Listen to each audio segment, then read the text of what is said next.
Ui. Đấy cho em xách cái túi.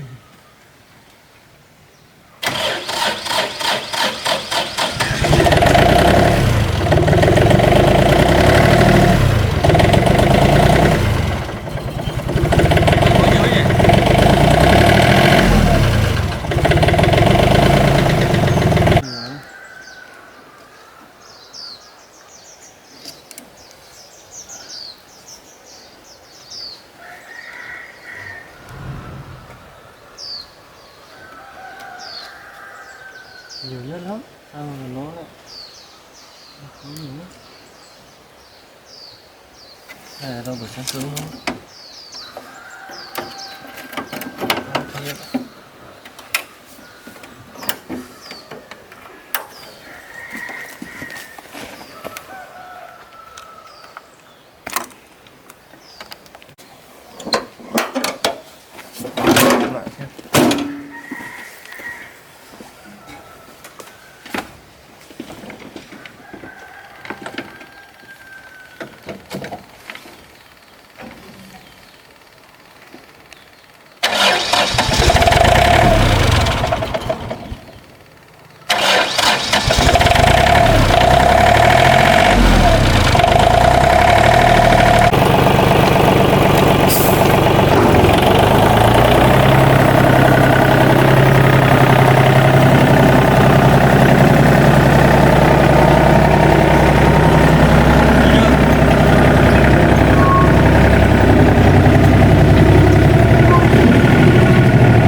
Mở lắm cái quay mồi à bùa cũng à mấy biển Bây giờ lúc quay đấy cũng biển ở phê mà cắm cái bún này vừa bún này một quay vừa bún vừa đam nè tại là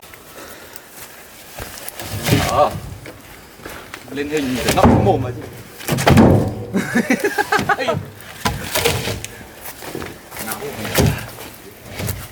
Cái này nó cong muốn chú ba cắt được. Lên được hết. Thùng à? không rồi Thùng để ra. được hỏi với xe rồi. Khay cái này đi. đâu đã có thùng đâu Không thùng à? Không. Quay mấy thì đi bác mấy cây về trong thùng nó quay Ra kéo. Cái đấy mét ba nhỏ quá không được chú ạ. Bé quá. cứ lên đi Nó cây nhỉ. đây này À ở đây đúng rồi. Tí lấy một cái trụ thì cái cây này. thì vé là bỏ Ý là phải hai cây nối nó phải đều nhau. ơi chưa. Có chỗ nào nhắc được cái khúc này không? không có Có để đây. Mai cắt nữa. lấy khúc to đi dần Đây. ôm dưới nó mấy Nó không biết mình gian nan nói một hai cây thôi. Nó phải xe này cho phải. Ủa, nó xe á. Con là vẫn bóc luôn này. Giờ cháu xưởng bóc suốt bị hưu rồi. Cái này chỉ mất 2 vòng đầu thôi mà. Cái vòng sau là còn bán đẹp ấy. Hốt phải. Ra. Rồi. Ui. Nào. Ui dù. được lên phát truyền hình mày khỏe hẳn Nào. Không phải đơn giản đâu. Đơn giản không?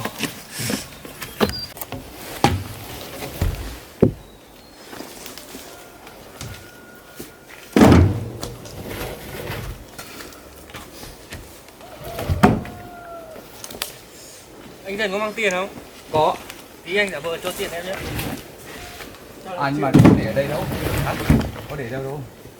Để lên tí anh giả vờ cho tiền em rồi cho. Mày có mày đưa đây anh lại đưa lại mày đó. Mang đấy. Anh đỡ cầm tiền đi. Giả vờ cho tiền đấy. Tiền anh ở trong cốp xe vậy. Đưa cho hẳn 1 triệu cho nó hoành tráng.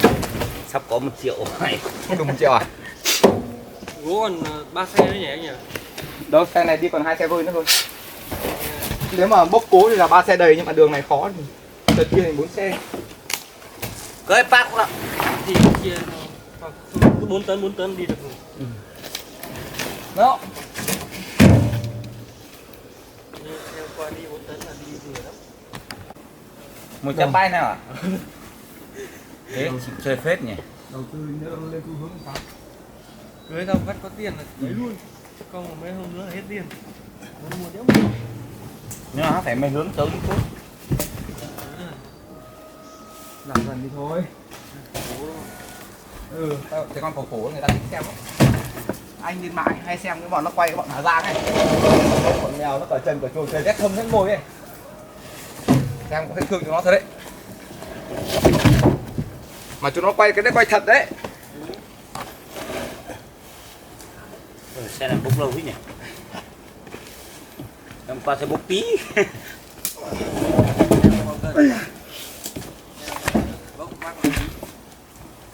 Đó. Cái kênh em chia sẻ cho anh xem. Kênh đấy chắc là view Mỹ đấy nhỉ? Thế toàn tiếng Anh. Toàn bình luận tiếng Anh. mấy vần lên Mày tính cũng mua gần 30 triệu là cái hàng đi đấy. Giờ cũng chưa dùng đến. mà mày trăm đồ có đồ nhưng mà chưa sử dụng Cái rắn ngầm rồi.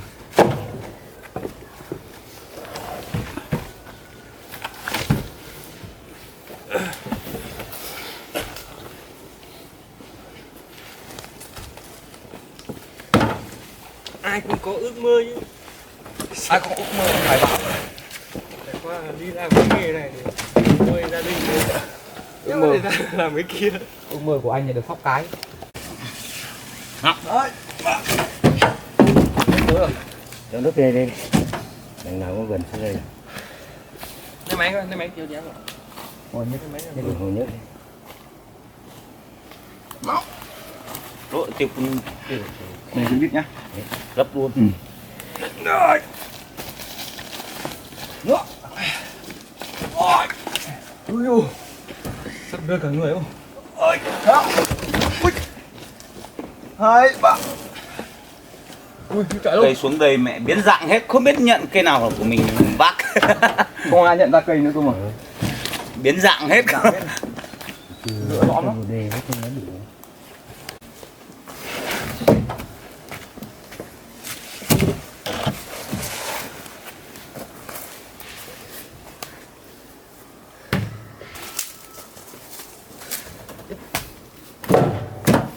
Được nha, bên này.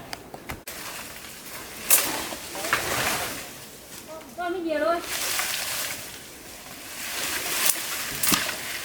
Đừng lo ăn quá chừng. Cho bà. Nói mấy tiêu á, nó mấy. Rồi nó tiêu nó cho tôi việc cả.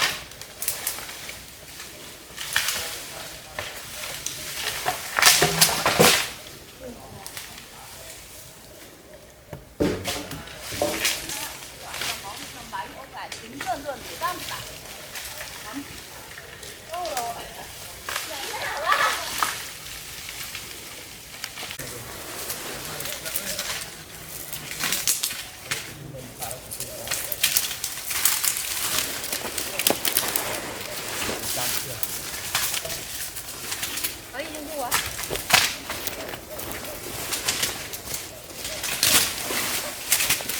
Đấy, hôm nay được lên truyền hình nhá. Bác mỗi tao là được lên truyền hình. Mặt phải tươi lên thì mặt này.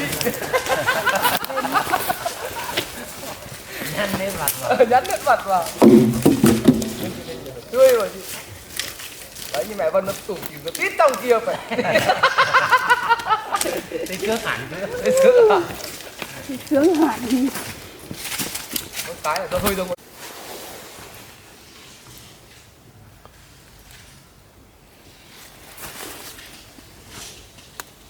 Thắt biến này. Cây này cây khô.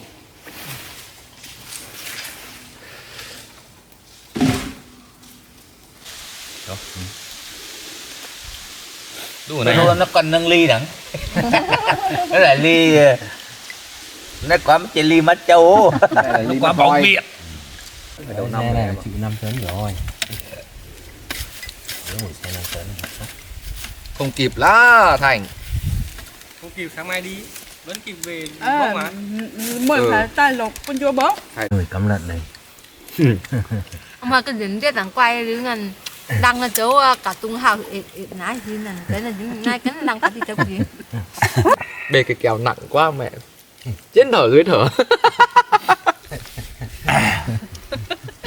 Bề nặng quá thì chả trên thở dưới thở. Mình bảo cái gì đấy Trung Nguyệt, mày vẫn nghe thấy à? Tưởng mày không nghe thấy nữa. Vẫn nghe thấy buồn.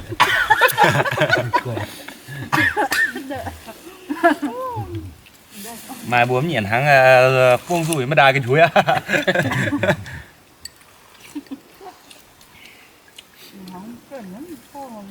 Biết gì đâu người nhỉ. Nuốt cả cái món lẻ lẻ đấy đi.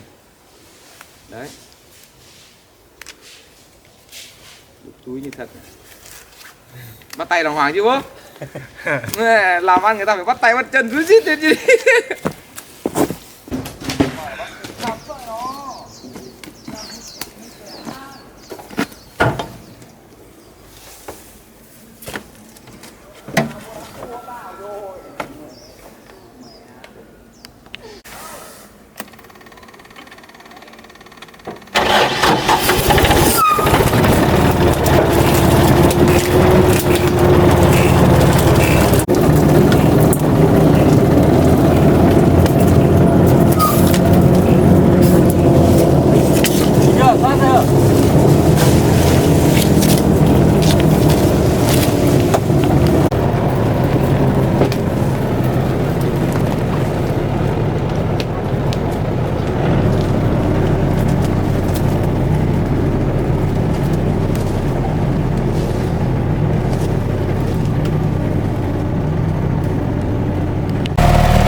2 chứ.